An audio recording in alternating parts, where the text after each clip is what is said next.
Pemirsa, perang terhadap narkoba terus digencarkan di Sumatera Utara. Dalam 2 bulan terakhir, ribuan kasus berhasil diungkap oleh jajaran Polda Sumut bersama aparat gabungan. Kapolda Sumut Irjen Pol Wisnu Hermawan Februanto menyatakan bahwa langkah ini merupakan tindak lanjut atas instruksi Gubernur Sumatera Utara untuk membebaskan daerah ini dari jerat narkoba. Operasi ini melibatkan TNI dan sejumlah stakeholder terkait. Selama periode tahun 2025, sebanyak 2.373 kasus berhasil diungkap. Sebanyak 3.051 tersangka diamankan. Barang bukti yang disita sangat fantastis, termasuk sabu, ganja, kokain, ekstasi, hingga liquid vape narkotika.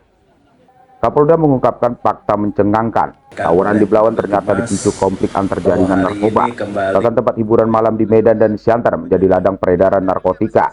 Polda juga mengungkapkan modus baru. Narkoba diselundupkan lewat bandara dengan body wrapping, ditanam di kuburan, hingga dimasukkan ke dalam vape dengan harga selangit mencapai 5,5 juta rupiah per unit. Terkait dengan pengungkapan beberapa jenis narkoba dan obat berbahaya.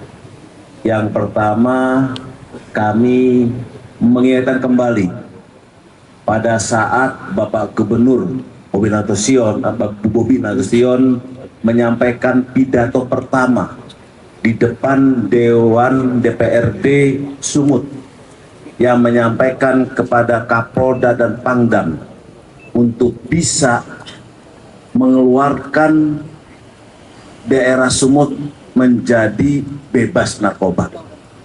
Itu adalah cambuk buat kami Polda Sumatera Utara untuk memberantas narkoba.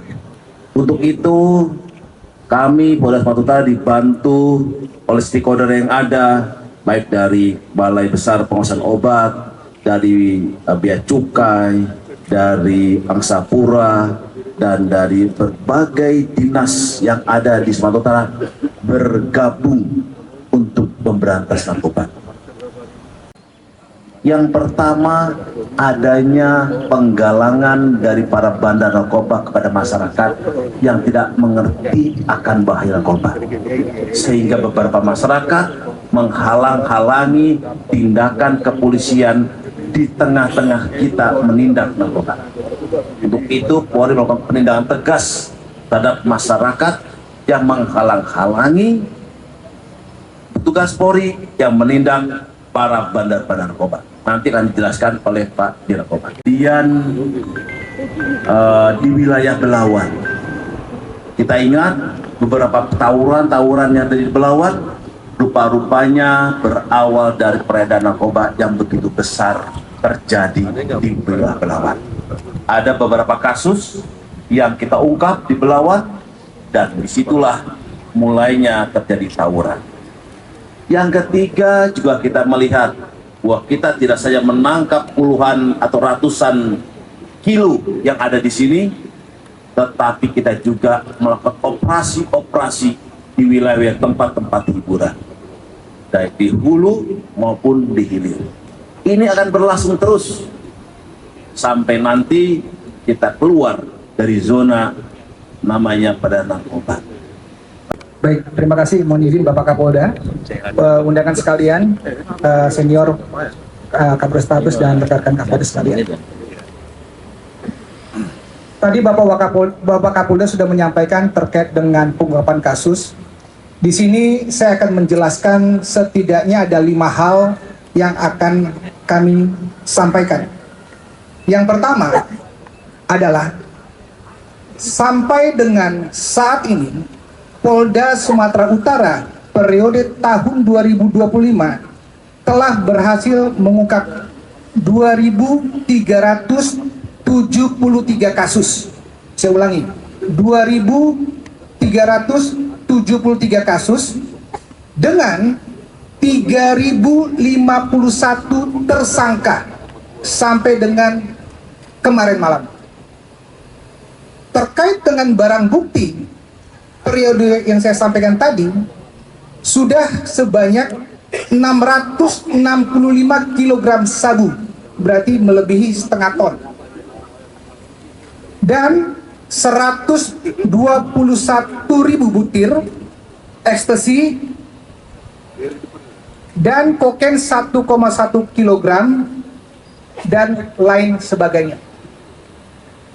Untuk di hadapan Bapak Ibu sekalian, barang bukti yang kita paparkan saat ini hasil dari pengungkapan kasus Direktorat Narkoba Polda Sumatera Utara dan Polres Jajaran ini sebanyak 373 kilogram sabu dan 891 gram kokain. Yang menarik di sini ada ungkapan kasus 2 dari Polda Sumatera Utara dan Polres Batubara terkait dengan penggunaan pot vaping liquid.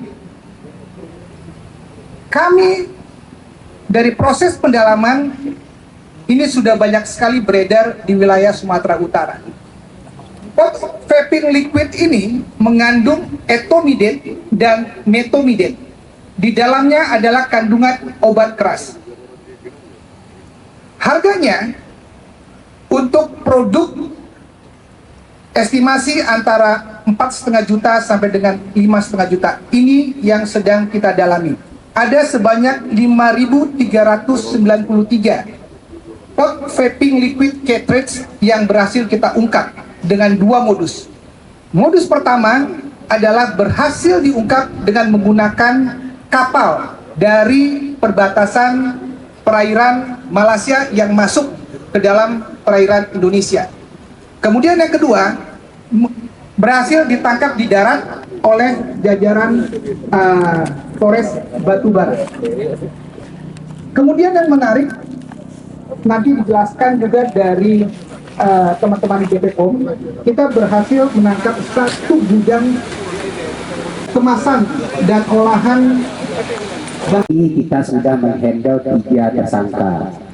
Ibu penyidikan bersama ada 2 tersangka.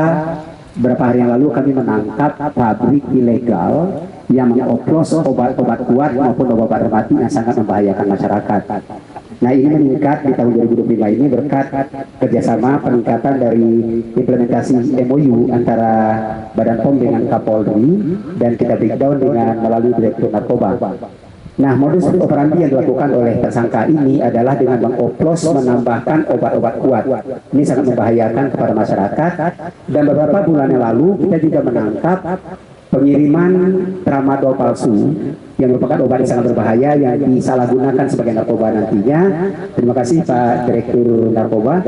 Di situ kita juga sudah menangkap tersangka kerjasama dengan narkoba dan sekarang dalam proses penindakan. Adapun barang bukti yang kita dapatkan di minggu lalu itu adalah sebanyak sekitar 8.889 pieces yang mengandung obat-obat berbahaya, terutama turunan dari sildenafil, tadalafil, kemudian untuk obat-obat rematik yang bisa mengikis lambung sebenarnya. Penindakan narkoba yang tadi sudah dilaporkan, terdapat tindak lanjut yang kemudian terkait dengan tugas fungsi kami di Bea Cukai, yaitu terkait dengan peredaran miras, minuman keras, minuman beralkohol, di mana dari tadi yang disampaikan oleh Bapak Dir Narkoba, ada 3 lokasi yang kemudian kita tindak lanjuti, 2 di Medan, 1 di Pematang Siantar. Atas miras tersebut sejumlah 607 botol dengan total volume 364 liter dan saat ini sudah dalam proses yang lebih lanjut karena dugaan pelanggaran terhadap Undang-Undang Cukai. Kapolda Wisnu menegaskan pemberantasan narkoba harus menjadi kerja kolektif. Dia meminta masyarakat tidak menghalangi, bahkan turut serta melawan peredaran narkoba. Spesifik soal hasil tangkapan tadi ya Pak. Pak, kan tadi ada ribuan tersangka dari jumlah kasus yang begitu besar. Peran mereka rata-rata sebagai apa nih Pak? Ya, itu ada beberapa layer di situ kita tangkap. Yang pertama kita tangkap adalah layer yang pemilik barang, ada juga yang berhasil kita tangkap. Layer kedua adalah yang transporter, berarti itu yang membawa barang dari titik A ke titik B. Layer ketiga adalah layer penerima barang dari yang sumber barang. Kemudian yang keempat adalah keterkaitan dalam hal ini dalam proses-proses permufakatannya. Memang dia tidak masuk layer 1, layer 2, dan layer 3, tetapi dia ada andil di dalam proses ini. Jadi semua lapisan layer itu kita berhasil ungkap. Memang tadi ada pertanyaan yang menarik terkait dengan sumber barang yang ada di sumber aslinya. Itu sangat bagus sekali. Maka itu saya bilang tadi, ini adalah tanggung jawab kita bersama. Ya, kita sudah kerjasama dengan kementerian lembaga terkaitnya. Untuk daftar list DPO kita sudah ada, tetapi kan mohon maaf saya tidak bisa sampaikan di sini, tetapi kami sudah komunikasi dengan teman-teman yang ada di perbatasan dan bahkan teman-teman yang ada di Malaysia. Nah, artinya kalau untuk list produsennya langsung kita punya Pak? Sampai dengan saat ini kami akan dalami, tetapi faktanya yang saya sampaikan tadi. Pak, satu lagi soal yang tadi pakai pot liquid ya. Itu kan menggunakan cartridge. Nah, kalau metode cara penyebarannya, cara peredarannya apakah sama, klasik, atau seperti apa? Ya, proses penyebaran intinya kan mereka melihat pangsa pasar ya. Di mana lokasi-lokasi yang paling banyak menggunakan barang tersebut. Nah, saya sampaikan gini, ada desainer narkotik. Dia akan melihat pangsa pasar yang ada di dunia. Dia akan mempelajari pangsa pasar yang ada di Indonesia. Apakah terkait dengan narkotika jenis ini pangsa pasarnya bagus atau tidak?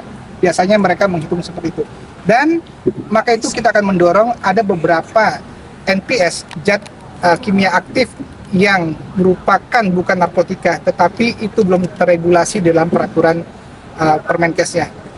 Ini yang masih sama-sama kita koordinasikan supaya jenis-jenis barang-barang zat kimia yang baru ini bisa kita lakukan penindakan tegas. Tadi terkait dengan hubungan tadi Pak, mungkin bisa jelaskan lebih spesifik apakah pelakunya masih 2 dan jumlah barang buktinya? Sampai dengan saat ini pelaku itu masih 2 yang merupakan kakak dan adik, ya, yang membawa barang bukti seluruhnya 9 kg. Untuk yang disampan itu ada 7 kg. Pengembangan dari tersangka 1 kita dapati bahwa 2 kg sabu lainnya sudah didistribusi dan disimpan oleh saudaranya, disimpan di pemakaman warga yang ada di belakang dan seputaran rumahnya. Ini modus yang saya lihat modus baru, dan kami berhasil menangkap tersangka yang kedua dan barang bukti sisanya. Sudah seberapa sering mereka melakukan hal itu?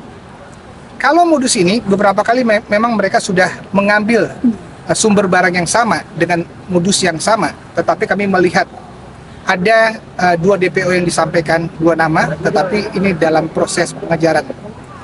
Pak, makamnya itu selalu digunakan yang sama atau Baru kali ini. Pak terkait dengan liquid itu ada tangkapan baru masih yang 2000 kemarin? Oh, tangkapan baru? Yang dari Polres Batubara. Ada berapa banyak Pak? Batubara itu ada 3.000 sekian. Dari Medan, Provinsi Sumatera Utara, Aris HST Sunurat, Kedan TV melaporkan.